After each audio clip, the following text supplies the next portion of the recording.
Efésios 5,18 diz: não vos embriagueis com vinho, no qual há dissolução e contenda, mas enchei-vos do Espírito Santo. Com este versículo eu cumprimento o povo de Deus, que vai morar no céu com a paz do Senhor Jesus. Evangelho de Lucas, capítulo 24, verso 44 até o 49.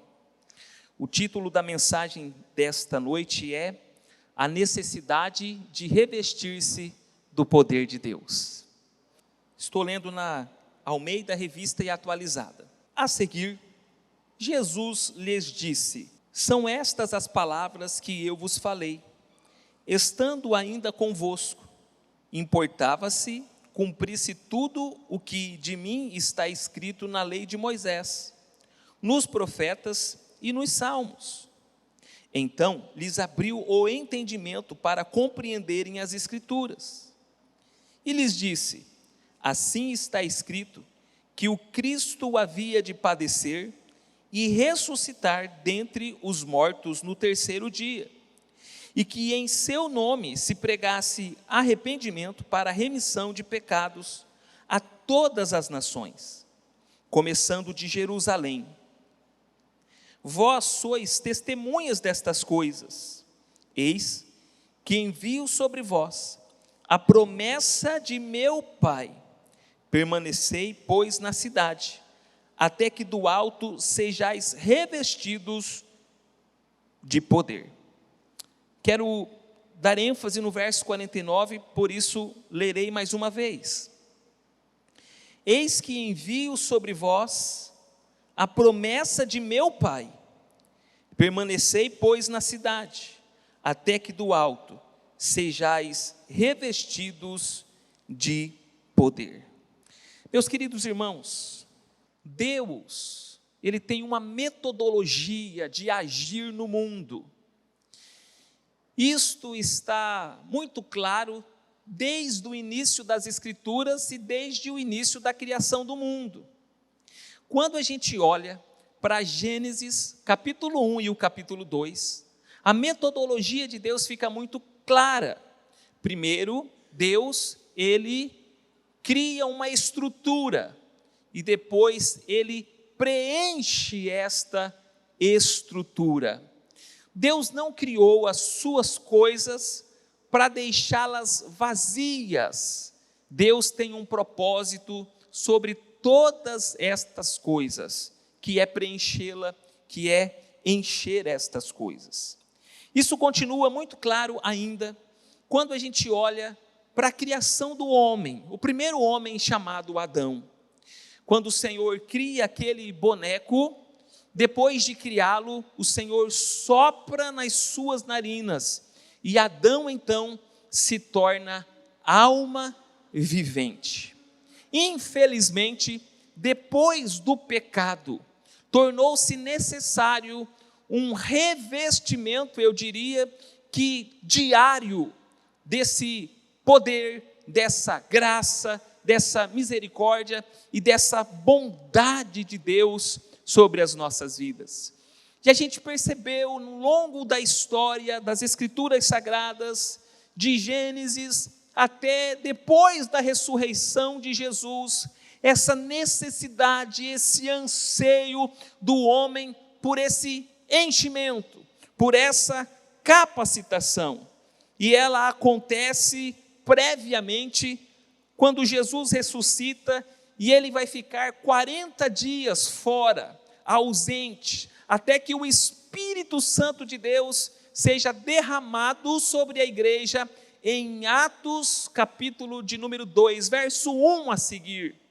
Então, nesse intervalo de tempo entre a assunção de Jesus ou a ascensão de Jesus à direita de Deus e até a chegada da promessa do Espírito Santo, o que foi que Jesus Cristo fez? João, capítulo 20, verso 19, ouça por favor esta leitura. João, capítulo 20, verso 19 a seguir.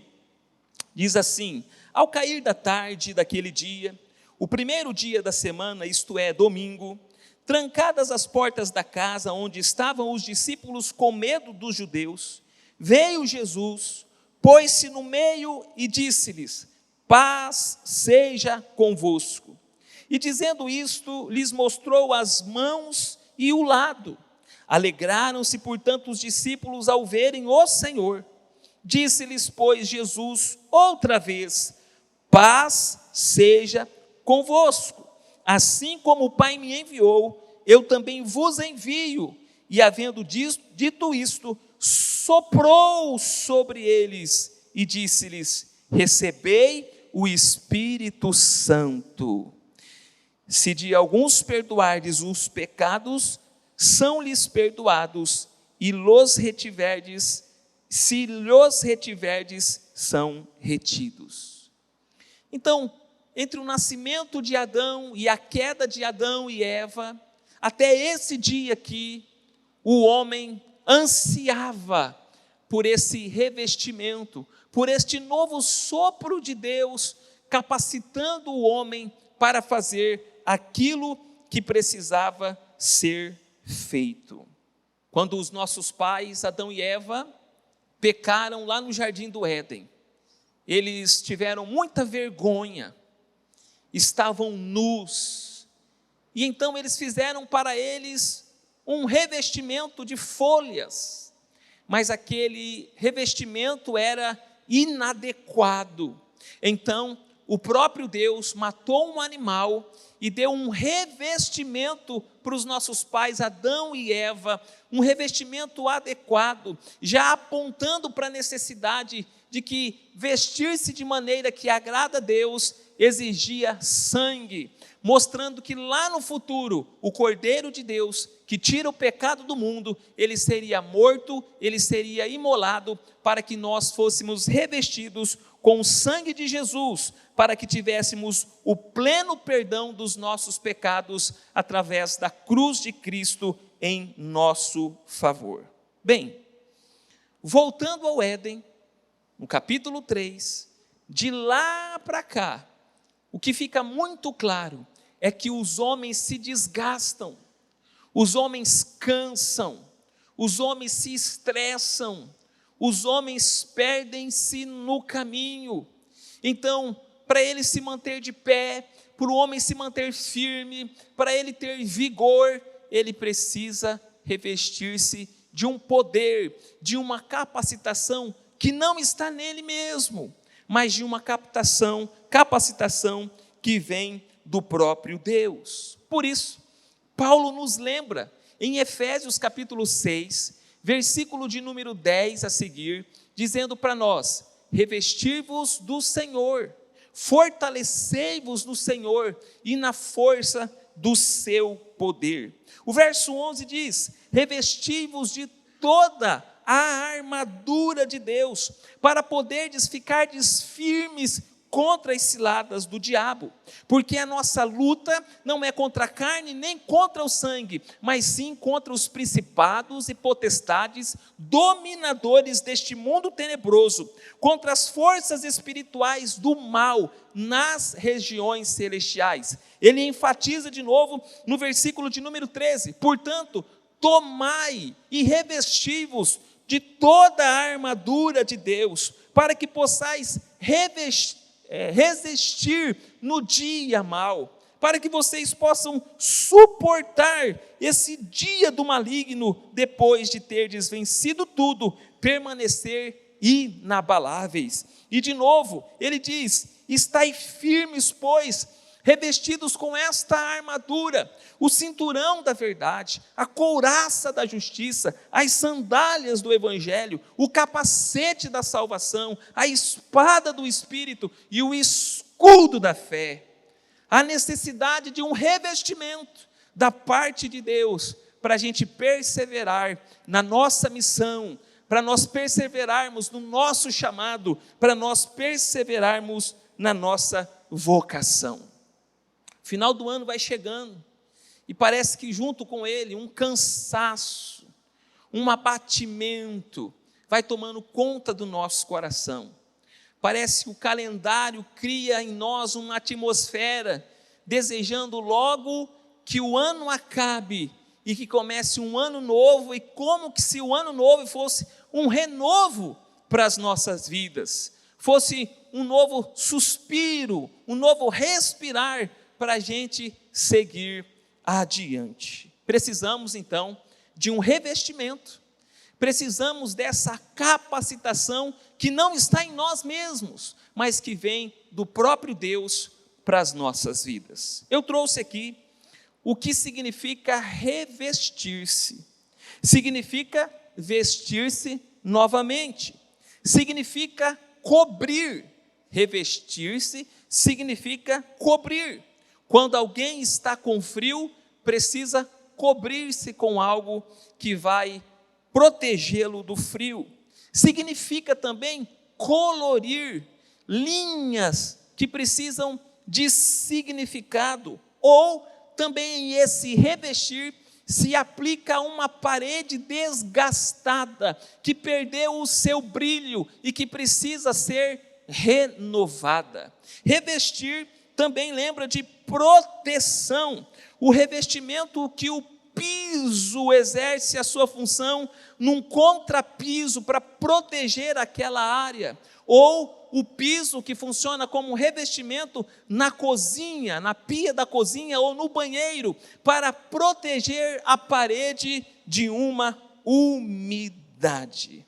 Revestimento é proteção, revestimento é trazer um novo significado, um colorido para a gente seguir adiante.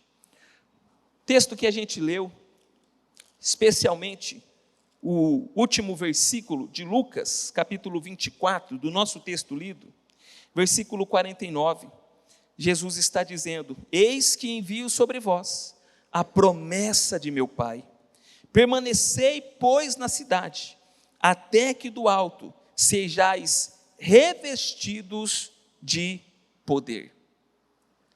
Os discípulos de Jesus estão há mais ou menos 40 dias de viver um novo tempo de Deus para a vida deles. Eles vão desligar pessoas na terra e ligar estas pessoas nos céus.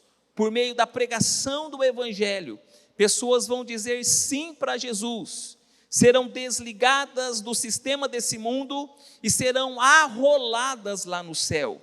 Eles não podem fazer isso sem o poder de Deus. Eles vão esperar uma promessa do Senhor, porque eles precisam dessa promessa para cumprir a obra de Deus. O Senhor Jesus Cristo está dizendo para eles: vocês serão minhas testemunhas, vocês vão contar às outras pessoas aquilo que nós vivemos juntos, aquilo que eu realizei, o propósito da minha vinda aqui. E sem mim, vocês não conseguirão fazer isto sozinhos.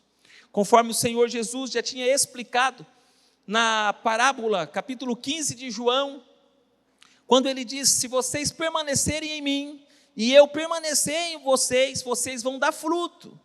Mas sem mim, vocês não podem fazer nada.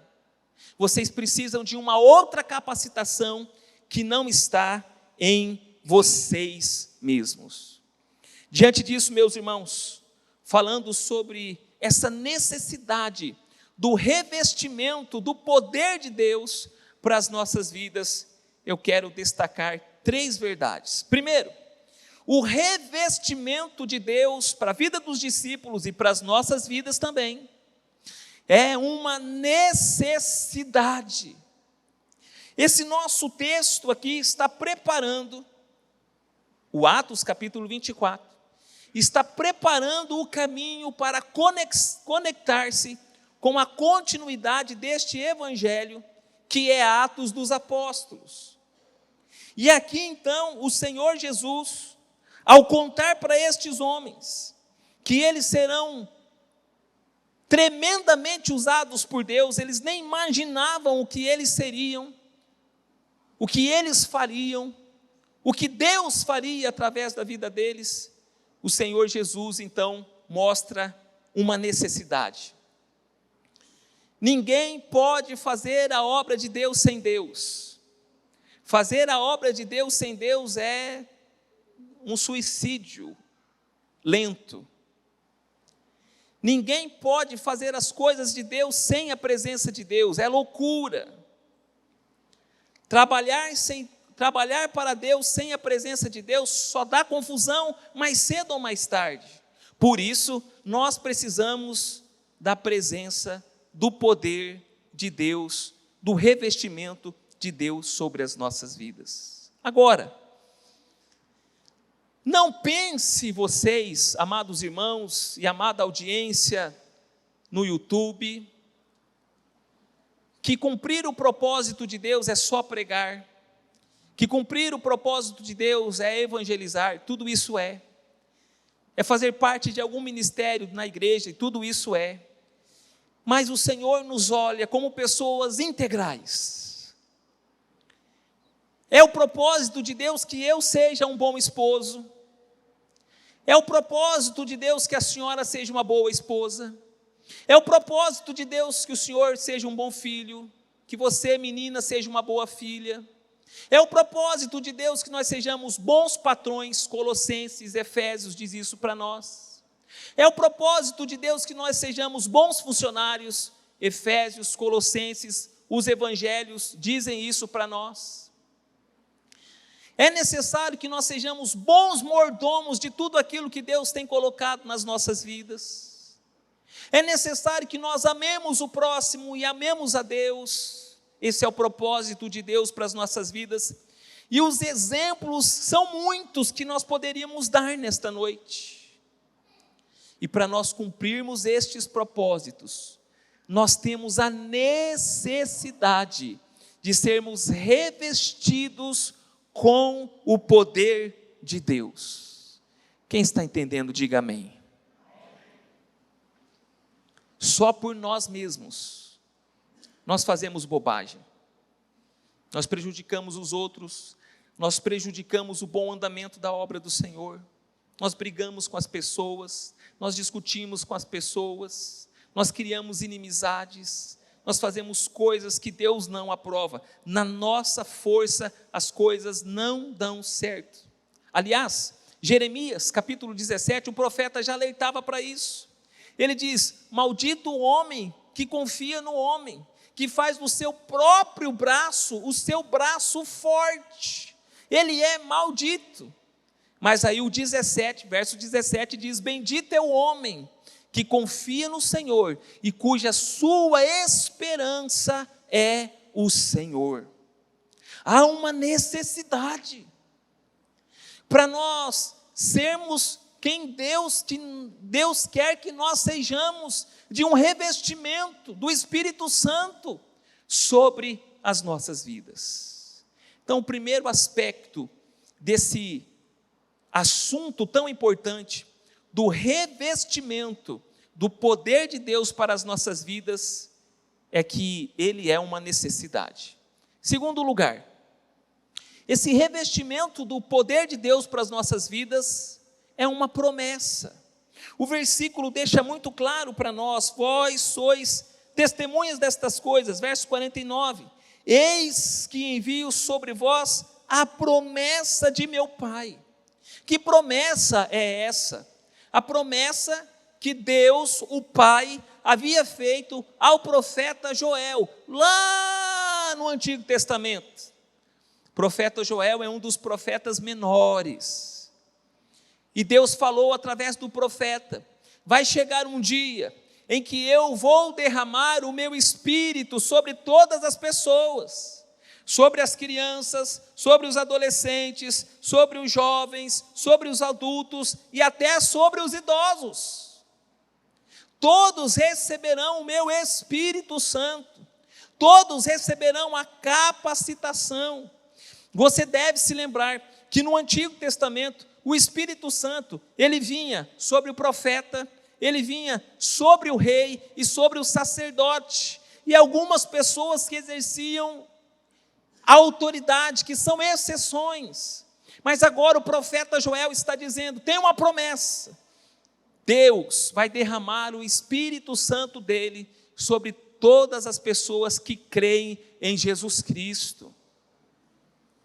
Era uma promessa que até este momento do texto que nós lemos, ainda não havia se cumprido, ou se ela de alguma forma se cumpriu, ela não se cumpriu plenamente, como a gente viu lá em João capítulo 20, quando Jesus soprou o Espírito dele sobre a vida dos seus discípulos, e os discípulos precisavam receber o Espírito Santo ali, naquele momento, porque se o Espírito de Deus não está sobre os discípulos, nesse intervalo entre a ascensão de Jesus à direita de Deus no céu, e entre o cumprimento da promessa em Atos capítulo 2, os discípulos iam fracassar novamente.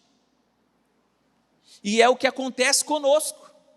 Quando a gente não busca esse revestimento, a gente fracassa, a gente tropeça, a gente cai, a gente falha. E às vezes nós buscamos forças em nós mesmos, a gente levanta a cabeça, a gente dorme mais cedo, a gente espera começar um novo dia, e a gente coloca a nossa esperança no novo dia. Amanhã eu vou recomeçar de novo, o ano que vem eu vou recomeçar de novo. Não! O Senhor não quer que você coloque a sua esperança, a sua fé no novo dia e nem numa nova oportunidade. O Senhor quer que eu e vocês sejamos revestidos do poder de Deus, para a gente vencer as batalhas, para a gente vencer o dia mau. Então, o poder de Deus é uma necessidade, e o poder de Deus também é uma promessa, aleluia! Mas em terceiro lugar, o poder de Deus também é uma realidade. O poder de Deus também é uma realidade. Não é um sonho, não é uma fantasia. O poder de Deus é uma realidade. Atos capítulo 2, diz o texto para nós, no versículo 1, ao cumprir-se o dia de Pentecostes, estavam todos reunidos no mesmo lugar. De repente, veio do céu um som, como um vento impetuoso, e encheu toda a casa onde estavam assentados. Sabe o que encontra paralelos desse texto? Quando o templo de Salomão, o templo de Deus construído por Salomão, foi consagrado ao Senhor. Então a presença de Deus veio e encheu todo aquele lugar. Agora, aqui, de maneira plena, o Espírito Santo, ele vem e ele enche as 120 pessoas que estavam ali naquele cenáculo, orando ao Senhor, buscando ao Senhor, aguardando a promessa do Senhor. E naquele dia, a promessa se torna uma realidade, aleluia. Naquele dia, a promessa se torna uma realidade. Agora, meus irmãos, todos aqueles que confessam Jesus como Senhor e Salvador das suas vidas, eles são selados com o Espírito Santo. E eles já têm a presença do Espírito Santo morando no coração deles. O Espírito Santo é uma realidade, uma pessoa, a terceira pessoa da Trindade, que vem morar no nosso coração e que vai trabalhando no nosso interior, de tal maneira que agora eu sinto o desejo e a necessidade de ler a Bíblia, de orar, de frequentar a casa de Deus, de conhecer mais a Deus e de querer o poder de Deus para a minha vida, aleluia. Então, como eu faço para desfrutar dessa realidade do poder de Deus? Irmãos, nós não inventamos nada e nem queremos fabricar nada, mas a palavra de Deus diz que essa necessidade que eu estou sentindo na minha vida e que talvez você está sentindo na sua vida, na sua casa e até mesmo na nossa igreja, ela tem uma metodologia que o próprio Deus nos dá para nós sermos cheios do Espírito Santo. Ser cheio do Espírito Santo não é só falar em línguas. Essa é uma evidência de o Espírito Santo. Mas ser cheio do Espírito Santo, irmãos, é transbordar do caráter de Cristo nas nossas vidas. Então, Efésios capítulo 5, Paulo, percebendo a necessidade desta igreja de se encher do Espírito Santo, de se revestir do Espírito de Deus para a sua vida, ele escreveu no capítulo 5, verso 18: e não vos embriagueis com vinho, no qual há dissolução, mas enchei-vos do Espírito. Uma pessoa embriagada é uma pessoa encharcada com álcool, é uma pessoa que perdeu a consciência plena por causa do alcoolismo, é uma pessoa que está tomada pelo álcool, é uma pessoa que cambaleia, e você consegue perceber pelo cheiro, você consegue perceber pelo comportamento que aquela pessoa está fora de si. Paulo está dizendo, do mesmo jeito que uma pessoa se encharca do álcool, vocês que são cristãos devem se encharcar, se encher, desfrutar do pleiroma de Deus, da plenitude de Deus para a vida de vocês, de tal modo que quando as pessoas olharem para vocês, elas saberão que o que está acontecendo na sua vida não vem de você, mas vem de um poder, e esse poder é o poder de Deus, é o poder do Espírito Santo nas nossas vidas, aleluia. E como é que a gente se enche desse poder? Como é que a gente se enche do Espírito Santo? O versículo continua dizendo, verso 19: falando entre vós com salmos, entoando e louvando de coração ao Senhor com hinos e cânticos espirituais. Sabe como é, meus irmãos? Aqui não tem mistério. O que tem aqui é uma dedicação. O que tem aqui não é um enigma, mas é um comprometimento. Um comprometimento com o quê? O texto diz para nós, como as Escrituras, que são os salmos. O Novo Testamento não está pronto na época que Paulo escreve Efésios, mas eles têm uma Bíblia que está sendo completa, e nesta Bíblia tem os salmos. E os salmos contam da soberania de Deus, os salmos contam quem Deus é, os salmos contam e cantam o que Deus faz em favor do seu povo. Os salmos lembram as nossas fraquezas, os salmos lembram as proezas de Deus, e quando a gente vai se lembrando das Escrituras, de quem Deus é, o que Deus faz, o que Deus pode realizar, o nosso coração vai se enchendo de desejo de ver o Senhor fazer de novo aquelas coisas, e o nosso coração vai se abrindo para o Espírito de Deus nos encher de fé, de esperança e de amor.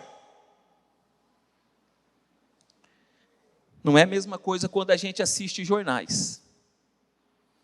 Quando a gente assiste os jornais, a gente vai ficando desesperado, não é verdade?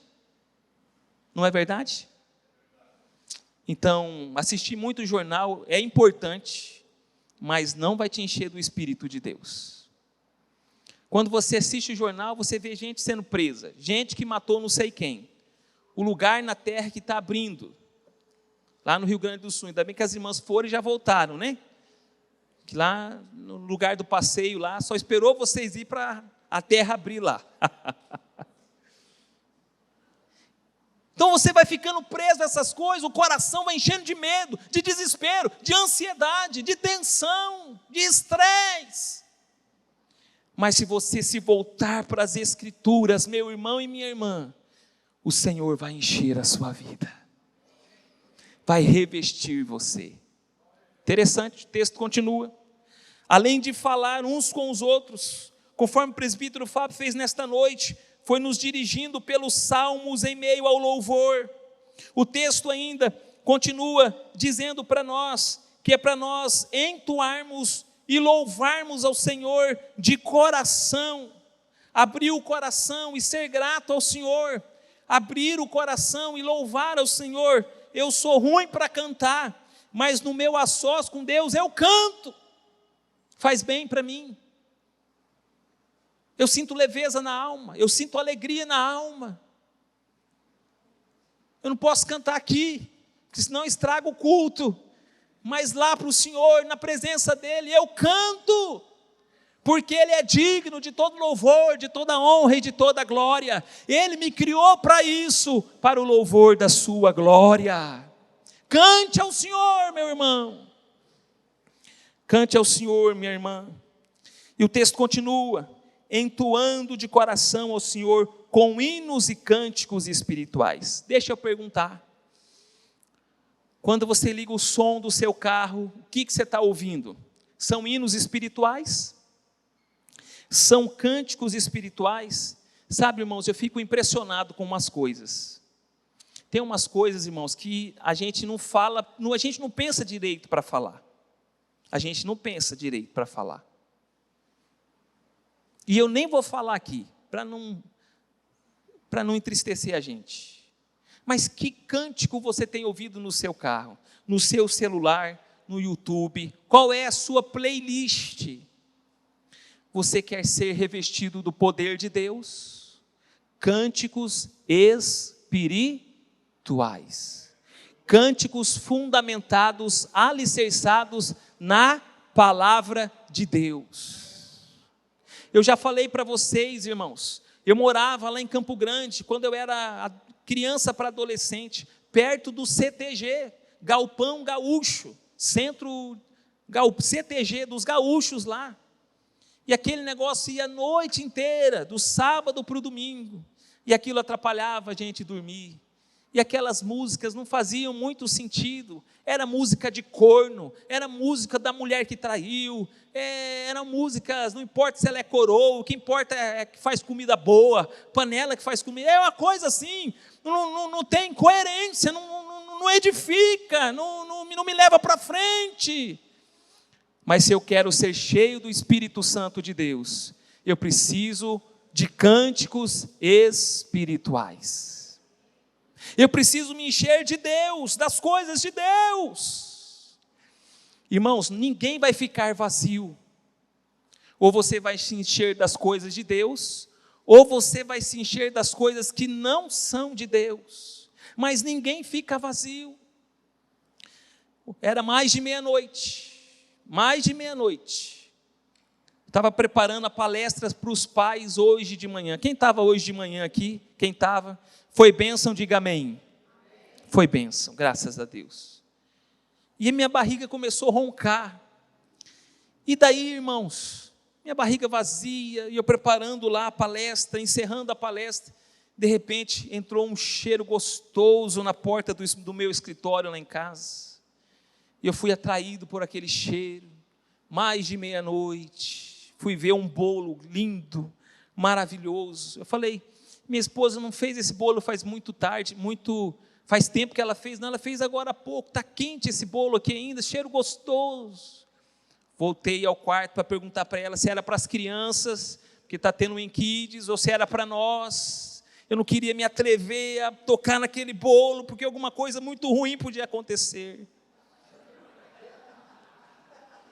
E aí eu fui para o quarto, cheguei lá no quarto, a minha esposa dormindo, descansando, de um lado o anjo e de outro lado outro anjo, Samuel e o Arthur dormindo junto lá.